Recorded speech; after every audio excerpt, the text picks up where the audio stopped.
Kita lanjutkan penjelasan kita bahwa apa yang kita bahas dalam pertemuan ini adalah tentang klasifikasi dari liabilitas keuangan.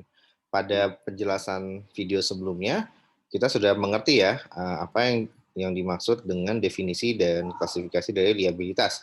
Ada dua, jangka pendek berdasarkan cara jangka waktu pelunasannya, pendek dan panjang.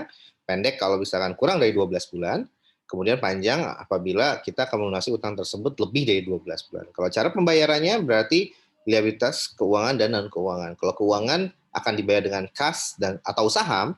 Kalau non keuangan berarti yang tidak memakai kas atau saham untuk melunasi utang tersebut. Bisa juga dengan pelepasan suatu aset tetap. Jadi cara melunasi utang kita kalau liabilitas non keuangan itu adalah dengan misalkan punya 1 miliar, maka kita akan menjual aset-aset kita, menukarkannya dengan aset-aset kita ya, bisa dalam bentuk tanah atau dalam bentuk mobil, kendaraan dan sebagainya.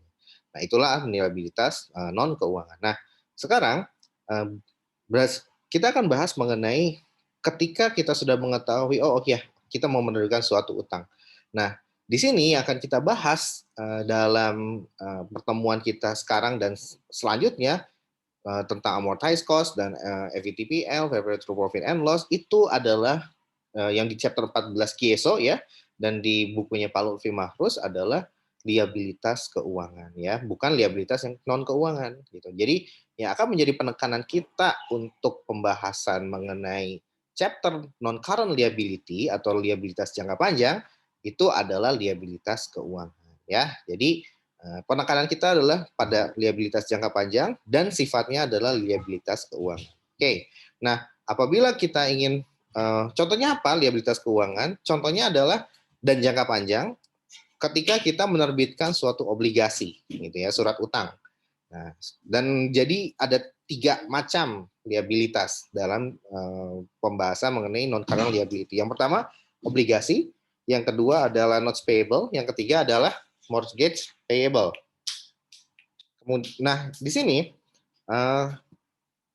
jadi 3 hal itu ya yang akan menjadi penekanan pembahasan kita di non current liabilities. Oke, sekarang kita akan melanjutkan. Nah, liabilitas keuangan itu sendiri dicatat dengan menggunakan metode apa? Pada dasarnya semua akun dalam neraca itu dicatat dengan historical cost ya. Nah, dan liabilitas ini juga bagian dari neraca ya, bagian dari neraca. Di sisi kreditnya terutama ya.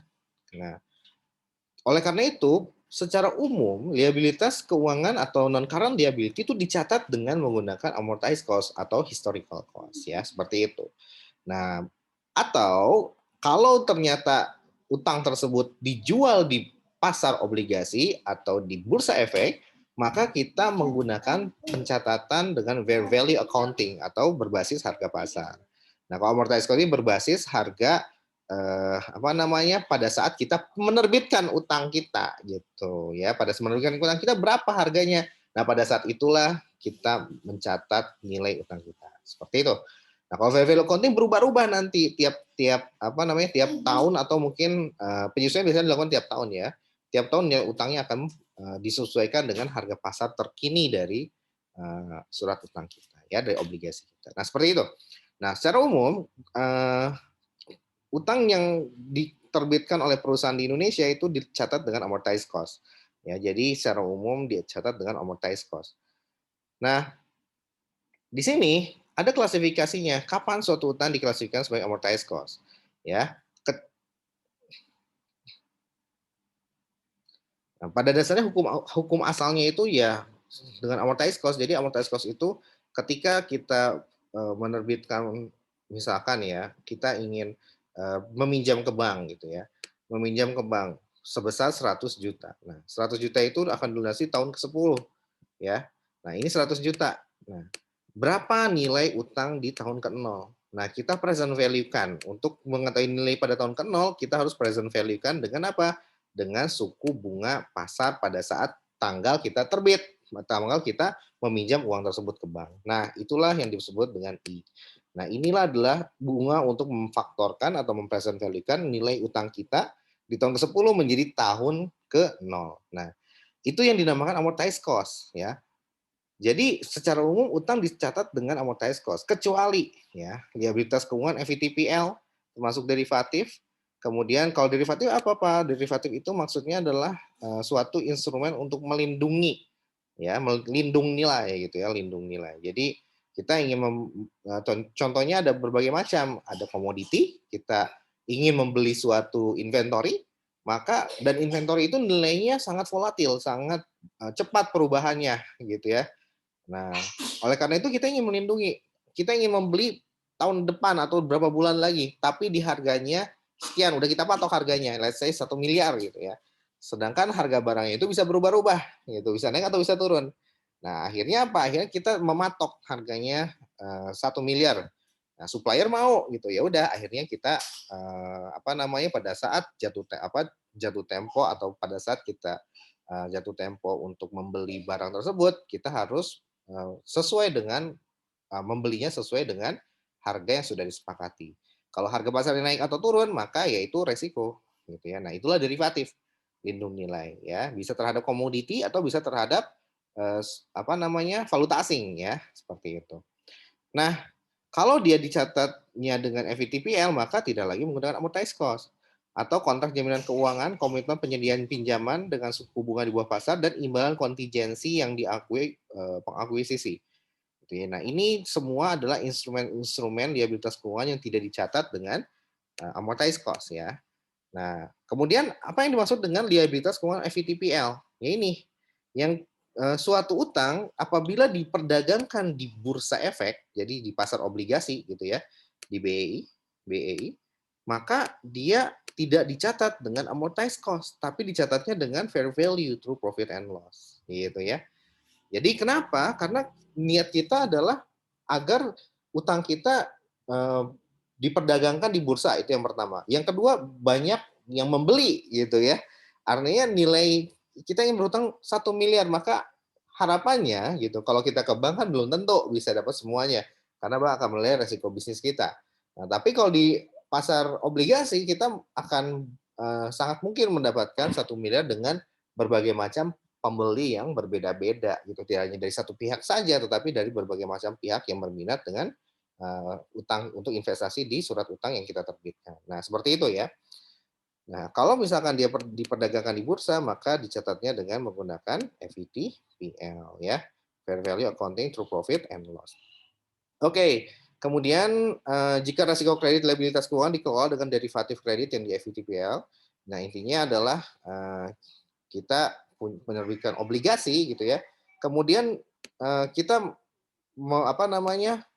melakukan transaksi derivatif gitu, lindung nilai terhadap obligasi kita. Apa yang dilindungi Pak? Yield-nya yang dilindungi ya. Yield-nya. Jadi yield-nya itu apa namanya? Imbal hasil sih atau nilai pasarnya gitu ya. Jadi karena harga pasar dari surat utang itu bisa berubah-ubah sepanjang waktu, walaupun tidak seperti saham yang perubahannya cepat ya. Kalau surat utang tidak begitu cepat perubahannya ya. Tapi kan tetap berubah. Nah, makanya perubahan harga itu nanti kalau harga obligasi kita naik turun gitu ya, maka yield-nya juga akan naik turun gitu. Karena kenapa? Yield ini adalah imbal hasil, return dengan harga sekian gitu ya, misalkan 99%, maka dia terjadi diskon gitu ya, karena harga kita adalah face value-nya adalah 1.000 juta misalkan ya, 1 miliar. 99% ya berarti nilai obligasi kita menjadi 990 juta gitu ya. Nah, inilah yang kemudian kita harus present value kan apa? Nilai di tahun ke-10 misalkan tenornya 10 tahun, itu adalah 1.000 juta. Nilai saat ini adalah 990 juta. Maka berapa I-nya gitu ya. Nah, I-nya ini disebut yield gitu ya, disebut yield. Nah, ya. Seperti itu. Nah, sehingga apa? Kalau harganya berubah, jadi faktor suku bunga yang digunakan untuk mempresent value-kan dari 1.000 menjadi 990 itulah yield. Sehingga kalau harga yang 990 naik turun, yield-nya pun akan berubah. Oleh karena itu, suatu perusahaan biasanya melakukan transaksi derivatif untuk apa? Untuk mematok yield-nya agar tetap gitu ya. Sehingga apa? Untuk melindungi agar yield-nya itu bisa tidak terkoreksi secara drastis ketika masuk ke bursa. Nah, cuman memang ada harga yang mesti dibayar ya, seperti itu. Nah, itu kalau misalkan kita lindung nilainya derivatifnya dicatat dengan fair value, ya karena dia berbasis fair value ya derivatifnya itu ya, maka utangnya pun harus dicatat dengan menggunakan fair value accounting ya, seperti itu. Nah, kemudian apabila memang niatnya untuk dijual atau untuk trading gitu ya, ya sudah, maka seperti yang dimiliki untuk perdagangan ini, maka harus dengan menggunakan FVTPL. Bagian dari portofolio instrumen keuangan yang mengambil pola untung dalam jangka pendek dan ditetapkan karena fair value options. Nah, jadi gini, untuk yang bagian dari portofolio, jadi misalkan ada instrumen di laporan keuangan kita, suatu perusahaan, misalkan bonds-nya itu berbagai macam seri gitu ya, seri 1, seri 2, seri 3 gitu ya. 1, 2, dan 3. Nah, ini dengan fair value accounting. Maka satu klaster ini harus dengan fair value. Nah, ini yang dimaksud dengan poin yang keempat ini, gitu ya. Atau apa namanya, liabilitas tersebut ditetapkan karena adanya fair value options. Nah, apa yang dimaksud fair value options? Artinya kalau suatu utang itu untuk mengurangi terjadinya accounting mismatch gitu ya. Atau nah seperti ini ya. Jadi kenapa diterapkan fair value options? Ya seperti hal yang tadi saya jelaskan bahwa fair value options itu diterapkan ketika ada suatu kelompok instrumen keuangan gitu ya atau suatu liabilitas, misalkan bonds gitu ya. Bonds itu yang pertama, kedua, dan ketiga. Ini dengan fair value, maka satu cluster ini mesti dicatat dengan fair value semua. Tidak boleh ada satu nyempil dengan amortized cost. Agar apa? Agar tidak terjadi accounting mismatch gitu ya. Seperti itu. Jadi ketika diperdagangkan mismatch itu apa? Jadi ketika diperdagangkan di bursa, para investor mencatatnya dengan fair value accounting gitu ya. Malah kita sendiri dengan amortized cost ya. Dengan amortized cost, historical cost atau ya amortized cost. Maka ini mismatch, ini tidak cocok ya. Orang lain mencatat dengan fair value, kita sendirian dengan amortized cost, maka ini harus diubah. Karena kenapa? Kalau tidak diubah maka akan mismatch gitu ya. Karena akuntansi itu menangkap transaksi ekonomis yang terjadi di lapangan. Lah di lapangan terjadi dengan fair value. Ngapain juga kita mencatat dengan historical cost atau amortized cost? That's why kita harus menyesuaikan dengan kondisi yang ada di lapangan. Makanya kita harus berubah dengan menggunakan fair value. Nah, itulah fair value options. Jadi, ketika terjadi fair value options, maka kita mau tidak mau harus menggunakan fair value through profit and loss dalam pencatatan utang kita ya.